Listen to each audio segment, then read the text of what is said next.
Ok, então olá a todos novamente. Então, estamos aqui com os slides que seria equivalente à aula 8, curso de comunicação e redes. E hoje a gente vai falar um pouco de redes reais e estruturas em larga escala, tá? Parte 1. Então isso aqui é uma parte, bom, não diria um pouco mais aplicada, mas diria mais próxima das aplicações, tá? Principalmente quando a gente estiver falando aqui das redes reais, né? Então talvez o que a gente vai fazer aqui é a parte de redes reais, a gente vai falar um pouco das estruturas de pequena escala e das métricas que a gente desenvolveu na aula anterior e como que elas se comportam nos exemplos de redes reais, tá? Redes reais basicamente isso aqui sempre em aspas, né? Tá? O que é uma rede real? A rede real ela pode ocorrer naturalmente ou ela pode ter sido construída por uma pessoa ou um conjunto de indivíduos, tá? Que a gente chama de agentes, agindo em benefício próprio ou cooperativamente. Então, mas bom, não tem uma definição precisa disso, mas vai ficar claro com os exemplos do que a gente imagina disso. Tá? E a gente vai falar um pouco também sobre estruturas de larga escala, no começo disso, que até agora a gente falou de estruturas em menor escala, e isso aqui é a parte de estruturas em larga escala, a gente vai estar abrindo portas para coisas que a gente vai estudar posteriormente. E também a gente vai aproveitar e mostrar alguns exemplos de como essas estruturas se comportam nessas redes reais aqui. Tá? Então, talvez essa seja a aula, certamente até aqui, mas talvez do curso inteiro onde aparecem mais figuras. Tá?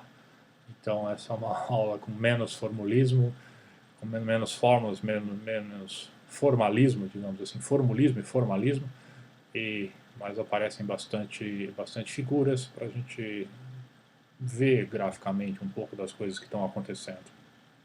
Certo? Isso é interessante. Tá? Bom, ups.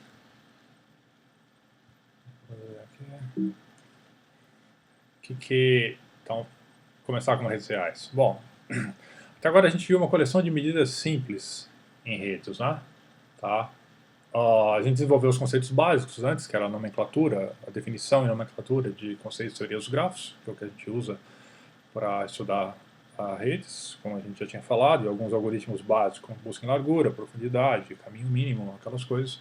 E aí na aula de medidas de centralidade, né, medidas de importância estrutural, os diferentes sabores de centralidade, transitividade, a gente já aplicou aquilo para ver alguns elementos da rede que eram mais importantes de acordo com alguma métrica do que alguns demais.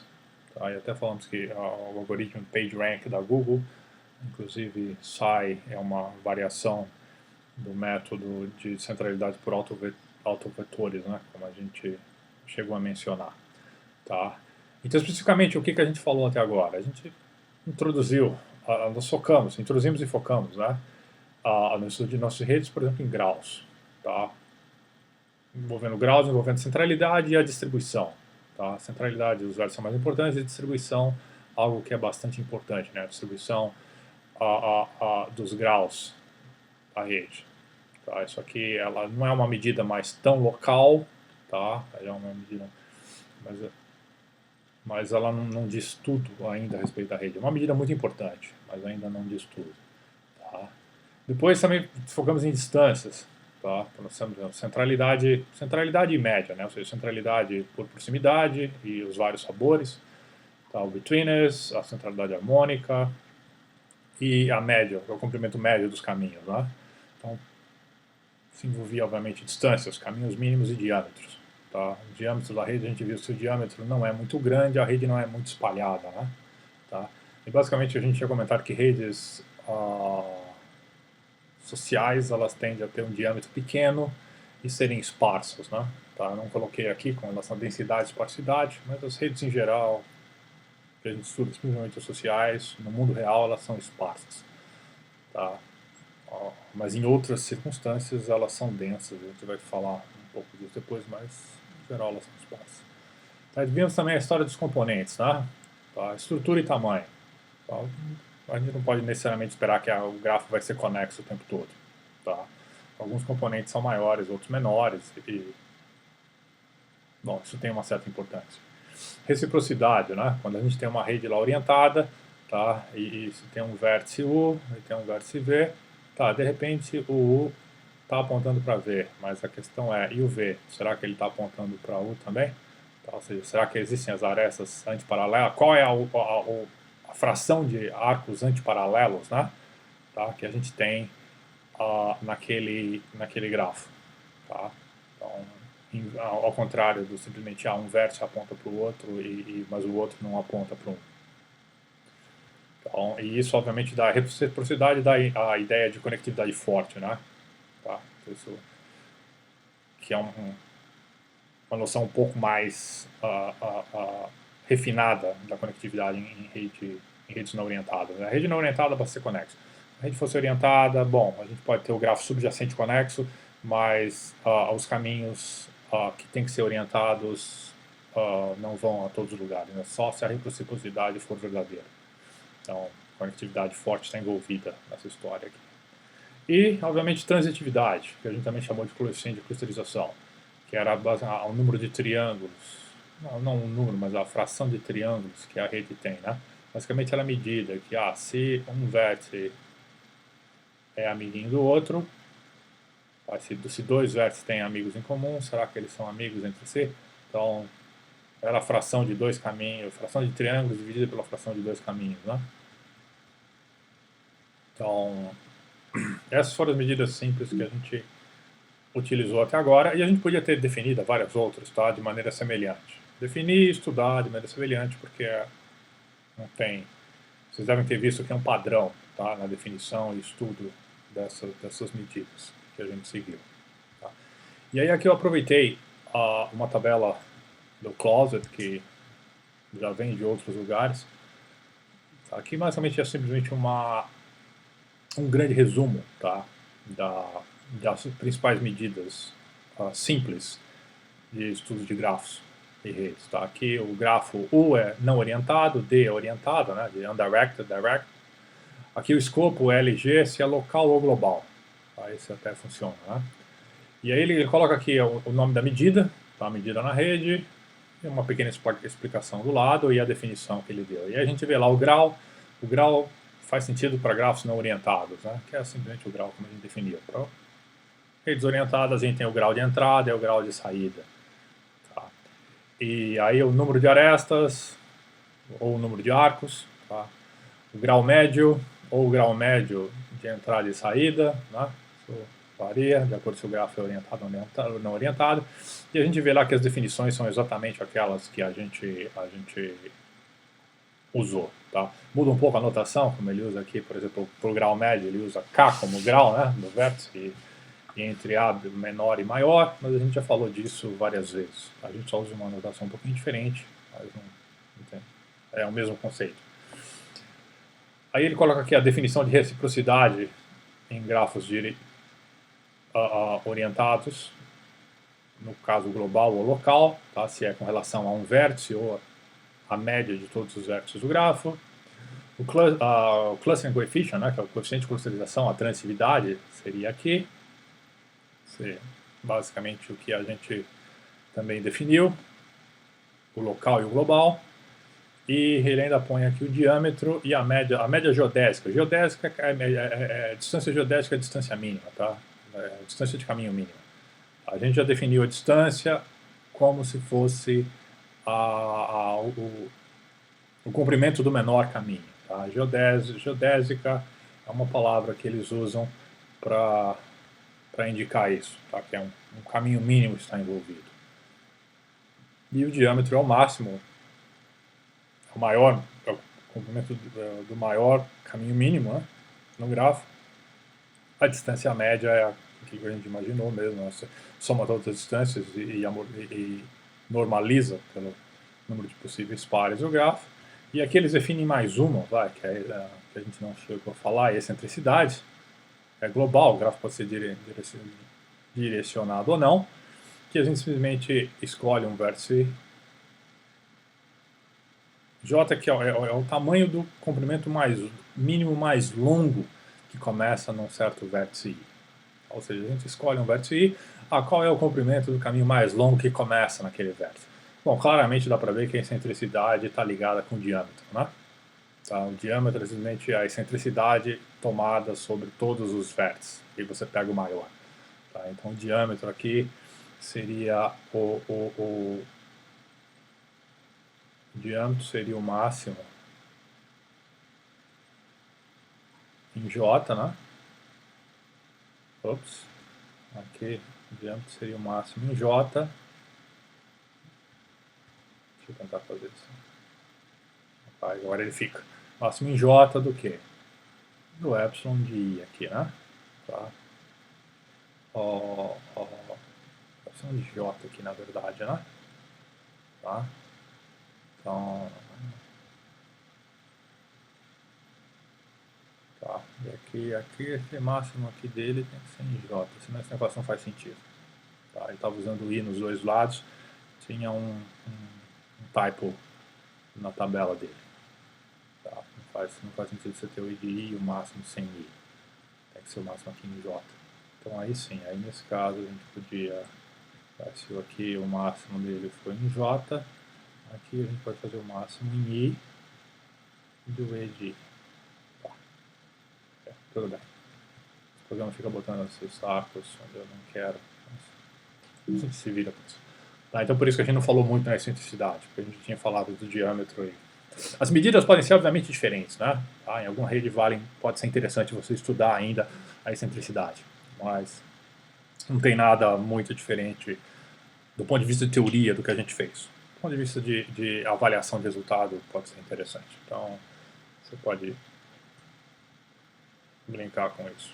Ops, espera aí, me perdi aqui um pouco. Volta para a tela cheia. E... Tá, é aqui que a gente estava. Ok? Então... Volta aqui. Deixa eu botar no texto, eu quero o desenhador. Tá. E aí a gente tem aqui também extraída, agora essa é uma tabela que vem do Newman, tá? Geralmente de um artigo do Newman, geralmente modificado. Aqui ele está chamando Z de grau médio e L de distância média, tá? A gente já falou que na literatura esses termos às vezes são comuns. Grau médio aqui de novo, né, para você ver, eles costumam usar K entre menor e maior, a gente usa a esperança, usa o Mi, né? Chapéu, a esperança do mil. Para você ver que a notação às vezes varia um pouco. E aqui tem uma coleção de redes, tá, que eles fizeram estudos, por exemplo, de 4 sabores: social, informacional, informação, tecnológica e biológica. Tá? E aí a social aqui, por exemplo, autores de filmes, diretores de companhia, co-authorship, isso aqui seria a coautoria, tá, em artigos de matemática, ou coautorias em artigos de física, tá, em biologia, relacionamentos entre estudantes, mensagens, e-mail, contatos sexuais, o grafo de chamadas telefônicas. Então, são dados que haviam a respeito disso. Ele põe aqui o tipo, se o grafo é orientado ou não orientado, o número de vértices, N, o número de arestas, M, você pode ver que varia bastante. Tá? E o grau médio também varia bastante, e a distância varia bastante, mas já começa a aparecer um padrão aqui, né?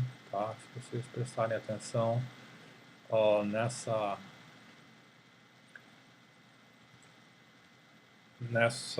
ops, volta tudo. Nossa, estou me perdendo um pouco hoje aqui.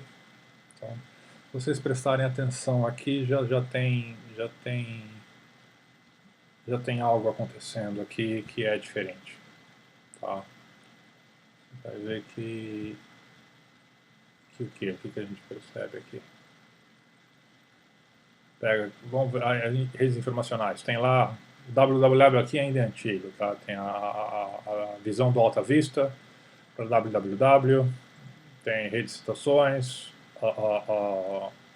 George Thesaurus, aqui é um dicionário de sinônimos, tá, a parte tecnológica, a internet, power grid seria a rede de energia, rotas de trem, circuitos eletrônicos, as redes peer-to-peer, né? Biológica, a gente tem lá redes metabólicas, interação de proteínas, a cadeia alimentícia marinha, tá? Redes neurais no cérebro, não a neural artificial que a gente acaba fazendo, e redes de alimentação para peixes de freshwater, né? Ou seja, freshwater seria água doce, tá? De novo, os tipos, tamanhos, mas o que a gente vê aqui, que começa a aparecer, é o quê? É que, olha, o tamanho a distância média, tá, em cada um desses grafos, observe que assim, a natureza deles é completamente diferente, né? Tá, não só a categoria social, informacional, tecnológica, biológica, tá? Mas o tipo, o assunto que as redes tratam, tá? São completamente diferentes entre si.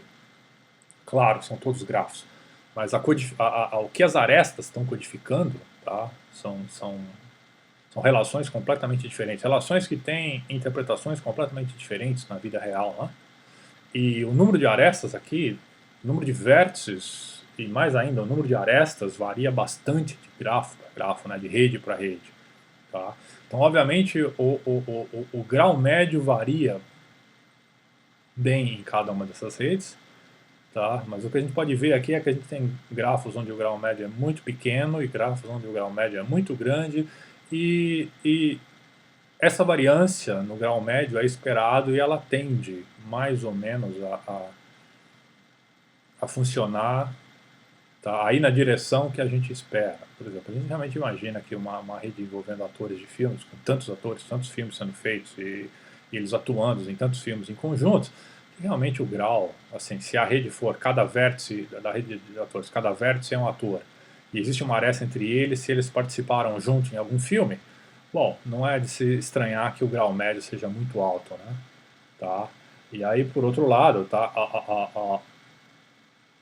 se a gente olhar aqui, por exemplo, a interação de proteínas, tá? Ou seja, existe uma aresta se duas proteínas interagem, tá? Ou seja, nem todas as proteínas interagem entre si, né? Então o grau médio é baixo, tá? A gente espera que o grau médio seja baixo, tá? Então, bom, algumas coisas, onde tem branco aqui na tabela que eles não tinham dados, né?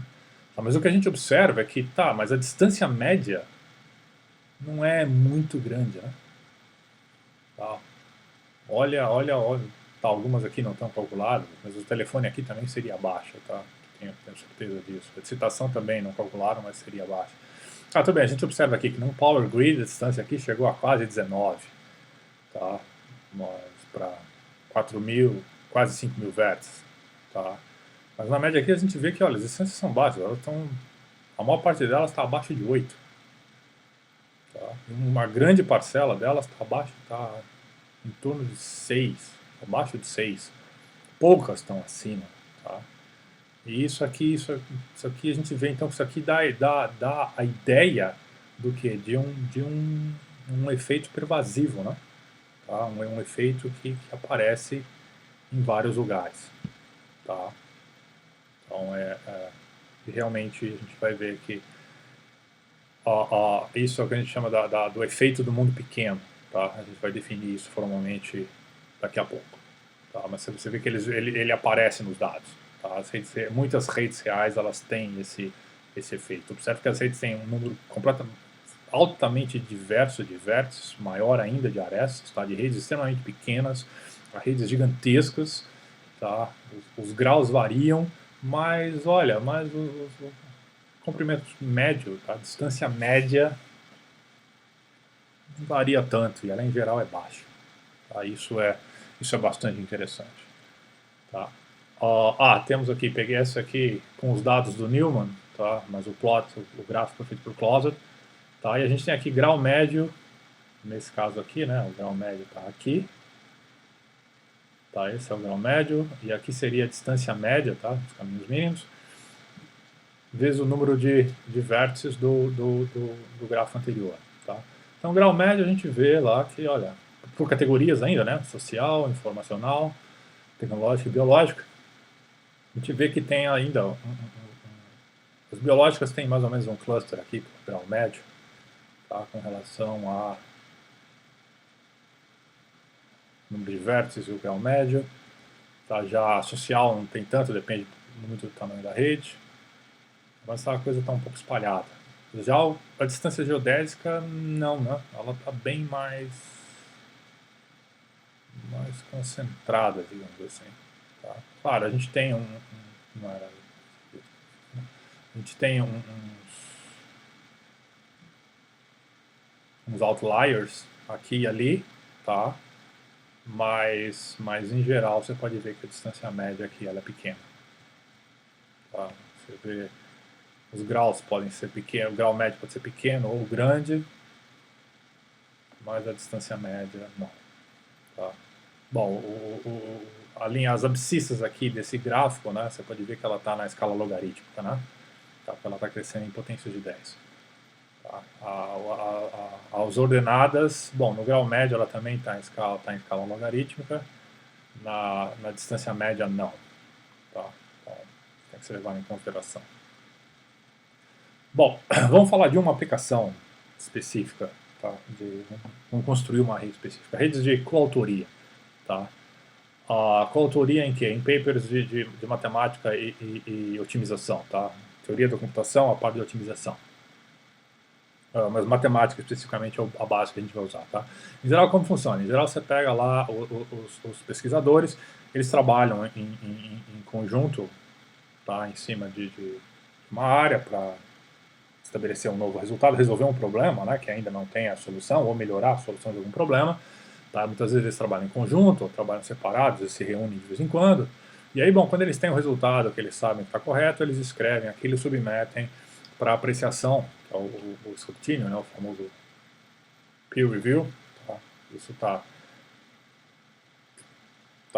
tem sido bastante falado ultimamente na mídia. Por quê? Porque é a história do coronavírus, né? Os estudos a respeito do coronavírus, se já passaram pelo peer review ou não, né? Se os pares já verificaram a autenticidade e a veracidade das afirmações que são feitas lá. Tá? E todo artigo passa por isso. Então, para ver se o resultado realmente é verdadeiro, se é novo e coisa do gênero. E aí, caso os avaliadores julgam os resultados corretos e inovadores, o artigo é publicado. Tá? E aí é que eu só botei um exemplo, tá, de um artigo com 4 autores. Nesse caso, eu sou um deles.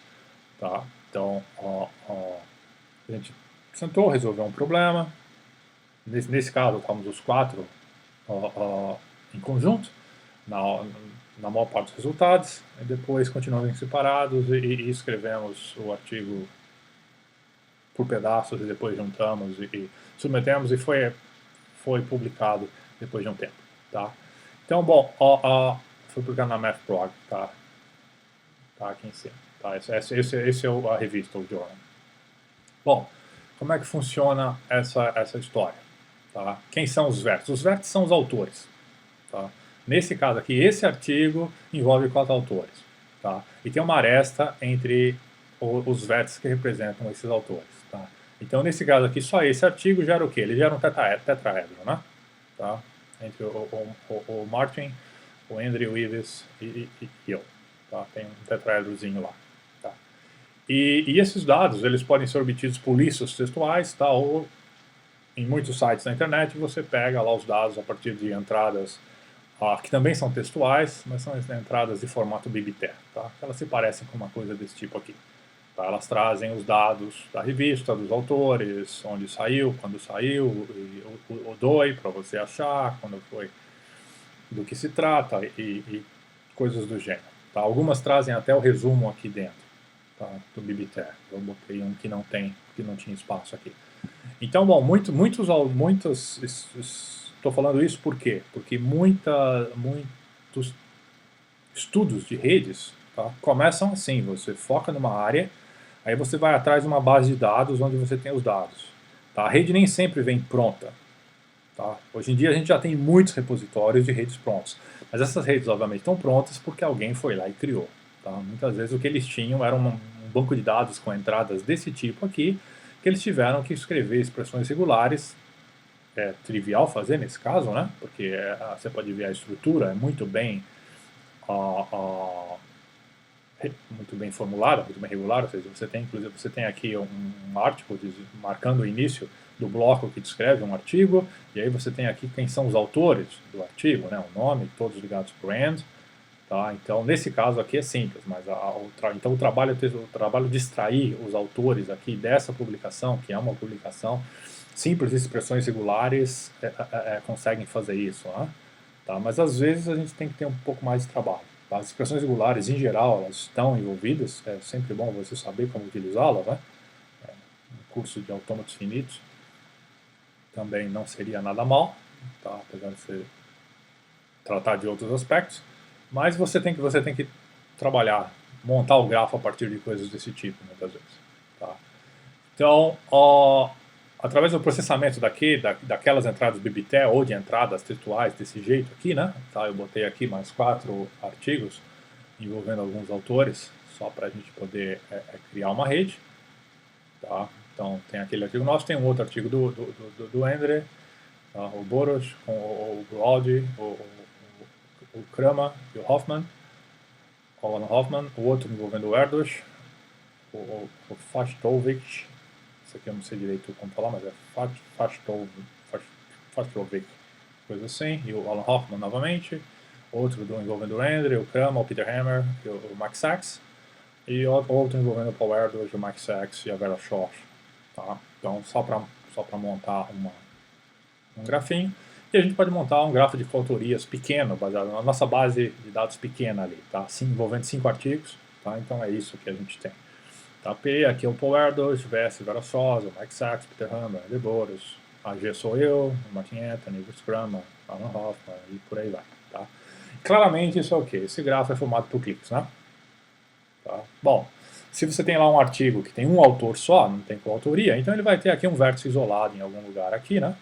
Tá? Esse ponto aqui, a gente podia, sei lá, não é difícil a gente conseguir colocar um vértice a mais aqui isolado, com alguém aqui que ele é um clique trivial, né? Seria um K0. O K, na verdade é um K1, né? K1, desculpa. É o que só tem um vértice e não tem aresta nenhuma, tá? Mas isso existe, como a gente vai mencionar daqui a pouco, mas não é tão interessante assim. É interessante olhar para coisas que acontecem nessa estrutura, que a primeira coisa que salta aos olhos é que, obviamente, é uma estrutura cheia de cliques dentro dela. Né? Tá? Nesse caso aqui, a estrutura ficou extremamente simétrica. Tá?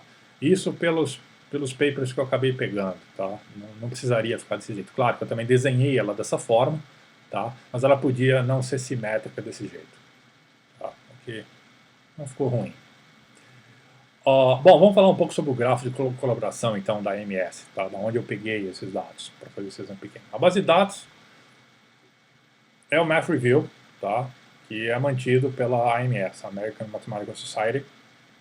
Nessa aula, tudo que está em todas essas partes de texto que estão em magenta, tá? São links. Tá? Então você pode baixar os PDFs depois, o PDF dos slides lá e clicar neles, você vai ser levado aos sites apropriados. Tá? E tem uma ferramenta de busca da AMS, que é o MathSciNet, tá? Que a gente pode usar para buscar esses artigos. Tá? Em geral, o MathSciNet é pago, tá? Mas se você estiver atrás da UFABC, você pode usar o MathSciNet numa boa. Tá? Então, bom, tem os dados que a gente está usando, eles foram compilados com a versão que estava em julho de 2004. Poxa, já faz lá 17 anos, né? Certamente muita coisa mudou, tá? Tem muitos artigos foram publicados, muitos artigos vêm do Oriente nesses últimos 17 anos, tá? Ou seja, vêm muito com muitos artigos chineses, então certamente o número de itens certamente aumentou, e o número de autores aumentou, mas tirando esse aspecto qualitativo, tá, de um pedaço do mundo, talvez, tá, a estrutura, as coisas que a gente vai falar não mudaram muito. Tá? E mesmo que elas tenham mudado, certamente essa foto vale como análise, tá? Porque era a rede como era naquela época. O fato é que ela cresceu, mas a estrutura dela não deve ter mudado muito. Tá? E então a gente pode analisar isso com segurança. Tá? E as conclusões que a gente tira aqui, elas provavelmente ainda são válidas. Tá? Então, bom, o que acontecia aqui? Aproximadamente 1,9 milhões de itens, tá? Entre livros e artigos. Tá? E esses dados que eu vou citar aqui agora, eles foram extraídos da MathSciNet, tá? E eles são compilados no chamado The Erdős Number Project, tá? O projeto do número de Erdős, que a gente vai mencionar também. Tá? Então, o que tem nesse gráfico de colaborações? É um grafo grande. Tá? Tem lá, basicamente, aproximadamente 401 mil autores distintos, que são os vértices, né? 401.445. Tem aproximadamente 676 mil relações de coautorias, ou seja, arestas. Tá? Então, bom, o que dá para ver aqui? É um grafo esparso. Tá? A primeira a conclusão que a gente tira aqui, é um grafo relativamente grande, tá? Tem 400 mil vértices, da ordem de 400 mil vértices, da ordem de 675 mil arestas. Mesmo assim, ele é um grafo esparso, né? Tá? Então, a gente pode ver claramente aqui que o M é da ordem do O de N, né? Ops. Tá? Então, ele é um grafo esparso. Ele, como a gente viu, a estrutura dele é formada por vários pequenos cliques, né? Tá? Então tem K1, K2, K3, K4, K5, tem um monte de cliquezinho lá dentro, mas os cliques também são pequenos. Tá? Pode ser que surja um clique maior, tá? Esse é um problema bastante interessante. Quantos cliques pequenos a gente precisa colocar num grafo e qual é a forma que eles têm que fazer um overlap, ou seja, que eles têm que se sobrepor, de forma que surja um clique grande. Tá? Isso é interessante num caso geral. Mas não é... E é uma questão até um pouco difícil do ponto de vista geral, tá? Achar cliques assim nas condições é relativamente complicado. Então a gente fala um pouco mais disso quando a gente for estudar comunidades, detecção de comunidades lá na frente. Bom, e aí eles calcularam o número médio de colaborações, tá? O grau médio. Ou seja, o grau médio, nesse caso, 1000 é 3,36. Então é como se cada autor tivesse lá um pouco menos de 4 colaboradores, na média, né? Então, observe que o grafo é temporal, mas a gente tirou uma foto de como ele estava naquele momento. E uma coisa que eles identificam, que existe um componente grande, H, tá, dentro do grafo G. E esse componente grande tem 268.015 vértices. Tá? Então, dos 401 mil, lá aproximadamente, 268 mil estão num componente. Eles formam um componente. E esse é o maior componente que o grafo tem. Tá? Os demais vértices, ou eles são isolados, por exemplo, tem lá 83.621 vértices isolados, ou seja, autores que não têm colaborações. Ou seja, tem lá livros, autores de livros ou autores de artigos que escreveram sozinhos. Tá? É um número considerável. Tá? Isso aqui não tem uma análise, a gente não está fazendo aqui uma análise temporal. Costumava ser muito comum as pessoas publicarem artigos de matemática sozinhos, tá, no passado. Isso está ficando cada vez menos comum. Tá? Ou seja, o número de colaborações, artigos com pelo menos 2 autores, tem crescido muito, tá, nas últimas 2 décadas. Então, mas antigamente era... Então, esse percentual aqui tende a mudar. Mas isso é interessante, porque o interessante aqui não é tanto o percentual, mas como que, olha, é a existência de um componente grande. Lembra, componente, o que a gente fala que é um componente conexo, né? Tá? Então tem um caminho entre um autor e outros autores usando os papers. Por exemplo, eu nunca publiquei nada com a VeraSoft ou com o Paul Erdős. O Erdős já faleceu. Tá? O Alan Hoffman também faleceu esse ano. O Paul Erdős faleceu em 97. O Alan Hoffman faleceu agora em janeiro desse ano. Mas existe um caminho entre mim e a VeraSoft, ou o Alan Hoffman, ou o Peter Erdős. Tem um caminho, como o grafo aqui não orientado, obviamente isso aqui é um componente conexo, né? Tá? Então esse é o ponto. Fato é que, olha, o grafo das colaborações ele tem um componente conexo que é grande. Tá? Os demais vértices ou são isolados ou têm componentes menores, tá? Que não tem tantos vértices assim. Ponto interessante. Essa análise está considerando que as coautorias elas geram um grafo. Tá? Se fosse analisado como um multigrafo, seria um pouco maior. Aí a gente teria 1,3 milhões de arestas. Lembra, um multigrafo é aquele lá onde a gente tem os vértices e os vértices podem estar ligados por mais de uma aresta, né? Tá? Que a gente chamaria as arestas paralelas. Tá? Por quê? Bom, porque duas pessoas podem ter colaborado em mais de um artigo, né? Tá? Então, autor 1 com autor 2, eles publicaram, sei lá, 3 artigos. Então, num grafo, a gente considera uma colaboração só. Um multigrafo teria uma aresta paralela para cada artigo que eles tivessem colaborado e publicado. Tá? Então, aí, nesse caso do multigrafo, o grau médio também seria um pouco maior. Não seria muito maior. Tá? Você observa 6,56A, quase um pouco menos que o dobro. Mas ainda é um valor pequeno, né? Se você olhar lá o número de vértices, o número de autores distintos, pode ver que cada um colabora com um número pequeno, tem um número pequeno de vizinhos, né? Em média. Tá? Essa é a ideia. Claro, uns vão ter mais, outros menos, mas a média é pequena nesse caso. Vamos explorar um pouco a estrutura dos componentes, tá? Do grafo da MS.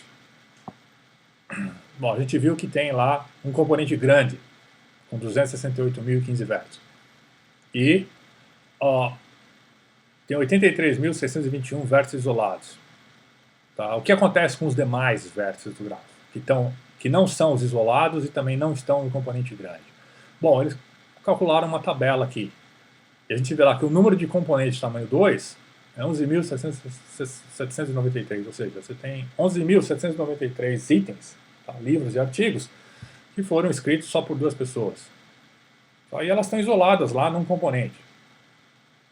São só as 2. Puf, puf. Não colaboraram com outras pessoas. Aí depois em 3 o número diminui. 4 vértices diminui. 5 diminui. Tá? Então lembra que há 4 pessoas. Não significa que as 4 escreveram juntos. Tá? Não é isso que a gente está falando, um clique. Não. É que a gente tem 4 vértices lá e de repente, sei lá, uma escreveu com a outra escreveu com a outra, e essa aqui escreveu, sei lá, numa vez diferente, e essa aqui escreveu com uma, tá? Pode ser uma coisa desse tipo aqui. Isso já daria um componente com 4 vértices, né? Tá? Então, e à medida que o tamanho do componente vai aumentando, obviamente o número desses componentes vai diminuindo aqui, tá? Obviamente por causa da tabela. Não precisaria necessariamente ser assim, mas nesse gráfico de colaborações da MS é assim. Tá? E a gente chega lá até um componente de tamanho 32 que tem um só. De 31, tá? De 30 não tem de 28, isso lá em 2004. Tá? Então a gente tem no fundo 18.306 componentes que tem entre 2 e 32 vértices. E isso ocupa um total de 49.809 vértices. Então, somando com os vértices que estão no componente grande e os que estão isolados, isso dá o total de número de vértices, né, em torno de 401 mil. Tá? Mas então, o que sai de interessante aqui? Tá? Qual é uma conclusão interessante que a gente tira desses números? Esse é um dos intuitos dessa aula, né? É a gente fazer essa análise agora, uma análise baseada uma interpretação dos números de uma análise da rede. O que a gente consegue imaginar, o que a gente consegue perceber aqui de interessante, por padrão, que pode ser utilizado para explorar outras redes. É que o componente grande, ele é muito maior que os demais, né? Tá? Olha, a gente tem 18 mil componentes, fora o componente grande e os isolados. Claro, o isolado é o que tem muito mais. Um número particularmente grande de vértices isolados nessa base, né? Mas é a estrutura. Tá? O fato é que, mas tirando esses vértices isolados, tinham ainda 49 mil vértices, quase 50 mil vértices, para serem distribuídos, e eles não podiam estar isolados. E a gente vê o quê? Que eles se juntam em componentes pequenos. Não tem nenhum outro componente que chegue sequer perto do componente grande. O componente grande está dominando esse grafo assim, de uma forma indiscutível, né? Tá? Olha, o maior componente que a gente tem, fora o gigante, ele tem o quê? 32 vértices. E é um só. Tá? Todos os demais são menores. Tem um monte de componentes em tamanho 2. Mas componente em tamanho 2, ganhamos, né? É isso aqui, é uma aresta. Ups. Tem lá 2 vértices e uma aresta entre eles. Que saiu um arco. Eu quero um arco, eu quero uma aresta. Tá? Então, olha a desproporção, tá, do tamanho do componente grande para os demais componentes do grafo. Tá? Que nesse caso, vai, componente tamanho 2, todos são árvores, inclusive, né? Não tem como ter um ciclo aqui. Tá? 3, no caso de 3 aqui, pode ser que tenha alguns triângulos, tá? Mas muitos ainda também, certo? Se a gente for olhar lá, não tem os dados aqui, mas se a gente for olhar, muitos deles vão ser simplesmente um caminho, tá? Ou uma estrutura desse tipo aqui, né? Assim, um caminho, 2 caminhos só. Ops. Tá? Alguns podem ser triângulos, mas não necessariamente, tá? Então, nos maiores a gente pode ter alguns ciclos, mas porque esse grafo é formado pela cola de cliques, né? Então a gente pode ter alguns ciclos, mas não muito.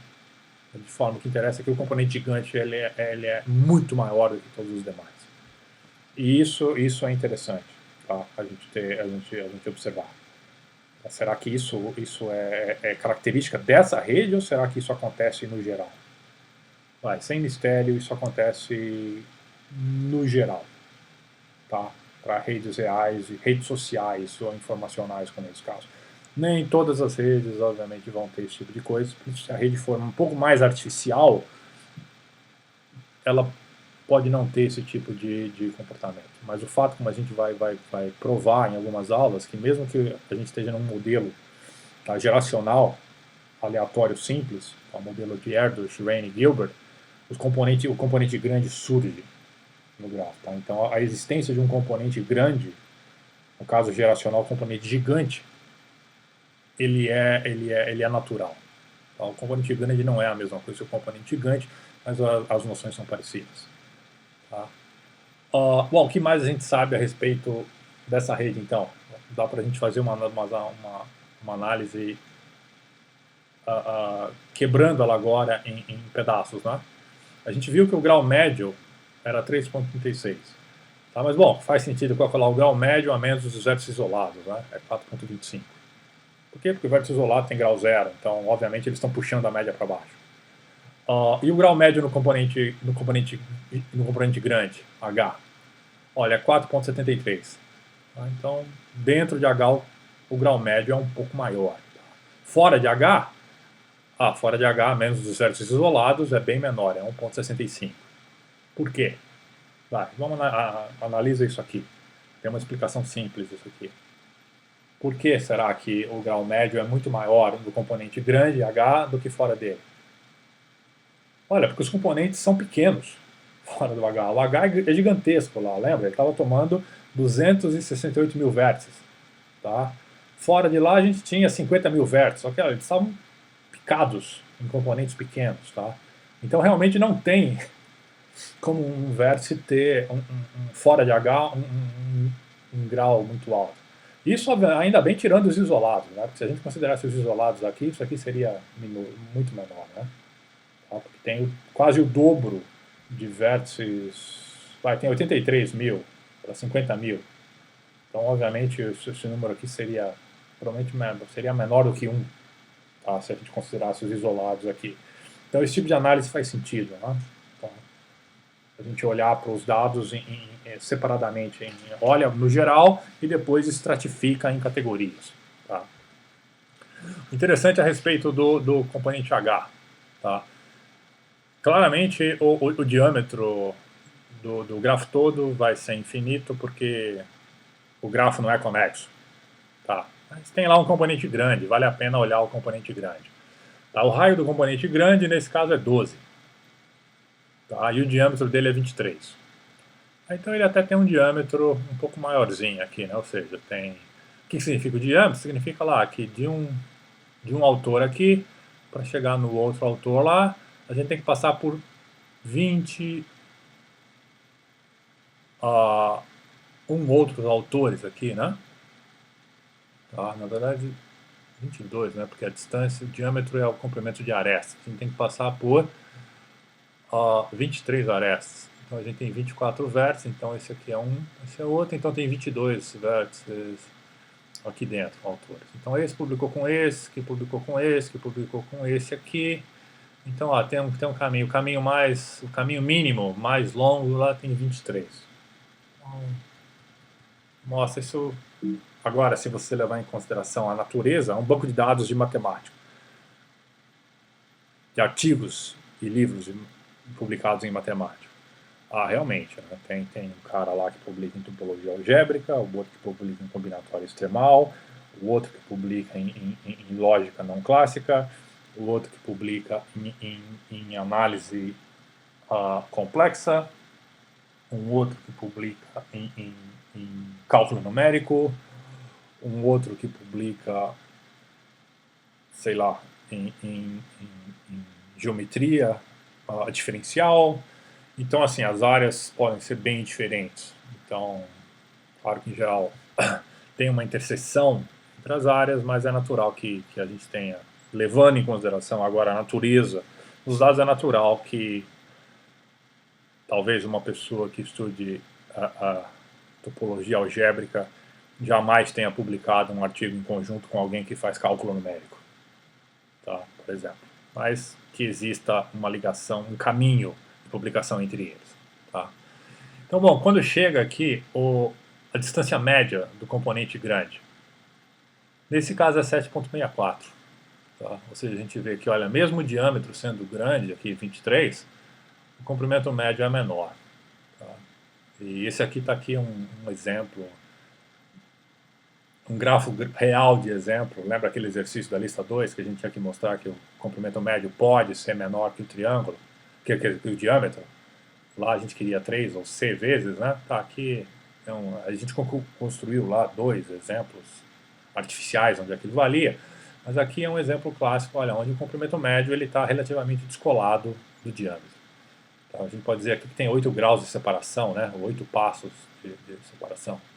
Por quê? Porque tem menos de 8 distância 8 aqui, né? Entre as pessoas. Tá? Isso aqui foi calculado de forma amostral no componente, tá? Eles pegaram lá uma amostra de tamanho 100 e tem um desvio padrão de 141 e então eles estimaram que o verdadeiro comprimento fica entre 741 e 787 com 95% de confiança, tá? Bom, não seria tão difícil calcular isso aqui, esse comprimento médio exatamente, né? Tá? A gente tem algoritmo para isso. Mas eles ia tomar um certo tempo, então eles quiseram ilustrar uma parte amostral, uma técnica amostral, e é interessante porque aí, bom, quando você faz uma amostra para estimar o que acontece na população, né, a população seria o que acontece no caso no componente grande. A amostra bem menor que o componente grande, então obviamente você tem que fazer umas contas estatísticas para garantir que aquilo que você achou é representativo. Tá? Então isso aqui eu botei aqui, eles colocaram lá e eu coloquei aqui porque é interessante que vocês vejam isso sendo feito em algum lugar. Tá? Então eu não vou mostrar como fazer aqui, isso tem um curso lá de probabilidade estatística, mas para mostrar para vocês que, olha, que aquelas técnicas são usadas aqui. Tá? E a transitividade, agora no grafo todo, tá? 0,14. Então, uma transitividade relativamente baixa, por quê? Porque tem muito vértice isolado lá, né? E tem muito componente pequeno. Tem muito K2, tem muito K3. Então, se a gente fizesse calcular a transitividade no componente grande, esse valor aqui cresce bastante. Tá? E o número de triângulos é muito maior. Então, isso dá, através dos números, a gente já consegue ter uma bela imagem do que seria o grafo, né? Tá? Qual mais ou menos a estrutura do grafo. Isso é uma análise bastante interessante e bastante útil. Tá? Então, em geral é isso mesmo que a gente faz. O grafo lá é grande, a gente não consegue desenhar, não consegue ver, a gente faz o quê? A gente começa a extrair informações daquele grafo e olhando para essas informações a gente imagina o que está acontecendo naquele grafo. Tá? A gente faz uma imagem mental do que está acontecendo. Tá? E ainda tem mais coisas interessantes para a gente tirar aqui. Eu vou fazer uma pausa e botar isso no próximo vídeo. Tá? Ó, pausar aqui.